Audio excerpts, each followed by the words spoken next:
In December 2019, there was a cluster of pneumonia cases in China.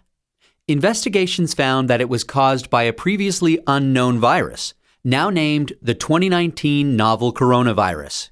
In this video, we'll take a quick look at what's currently known about the virus. Keep in mind that this is a new virus, and what's known about the virus now might change in the future. Coronaviruses are a large group of viruses. They consist of a core of genetic material surrounded by an envelope with protein spikes. This gives it the appearance of a crown. Crown in Latin is called corona, and that's how these viruses get their name. There are different types of coronaviruses that cause respiratory and sometimes gastrointestinal symptoms. Respiratory disease can range from the common cold to pneumonia, and in most people, the symptoms tend to be mild.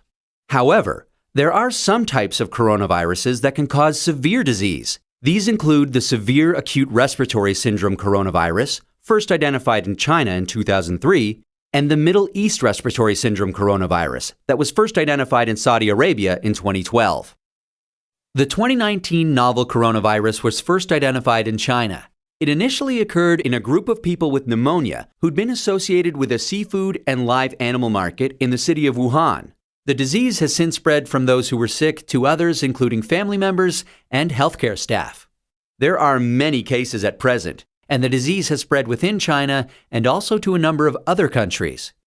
So, where did the virus come from?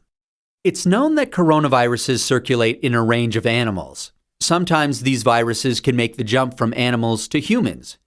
This is called a spillover and could be due to a range of factors such as mutations in the virus or increased contact between humans and animals. For example, MERS-CoV is known to be transmitted from camels and SARS-CoV from civet cats. The animal reservoir of the 2019 novel coronavirus is not known yet. How is it transmitted? The exact dynamics of how the virus is transmitted is yet to be determined. In general, respiratory viruses are usually transmitted through droplets created when an infected person coughs or sneezes, or through something that has been contaminated with the virus. How does the disease present? Well, from what is known so far, there can be a number of symptoms ranging from mild to severe. There can be fever and respiratory symptoms such as cough and shortness of breath. In more severe cases, there's been pneumonia, kidney failure, and death. How can we tell whether someone is infected? The infection can be diagnosed by a test called PCR, or polymerase chain reaction. This test identifies the virus based on its genetic fingerprint. There's currently no specific medication for the virus, and treatment is supportive care. There's currently no vaccine to protect against the virus. Treatment and vaccines are in development. How do we prevent transmission of the virus?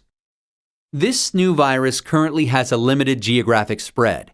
However, there are a number of standard hygiene practices that have been recommended to protect against infection and further spread.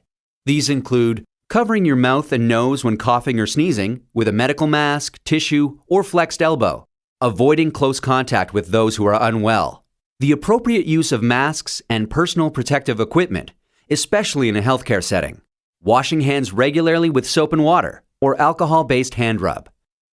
Actions that can be taken to prevent infection from an animal source include avoiding unnecessary unprotected contact with animals, washing hands after contact with animals or animal products, and ensuring that animal products are cooked thoroughly before they're consumed. It's important to stay home if you're feeling unwell, but if you have a fever, cough, and difficulty breathing, seek medical care early and share your previous travel history with your healthcare provider. That's a quick look at this emerging infectious disease. Given that this outbreak is evolving rapidly, what's known about this virus can change. Please check the websites below for the most up-to-date information.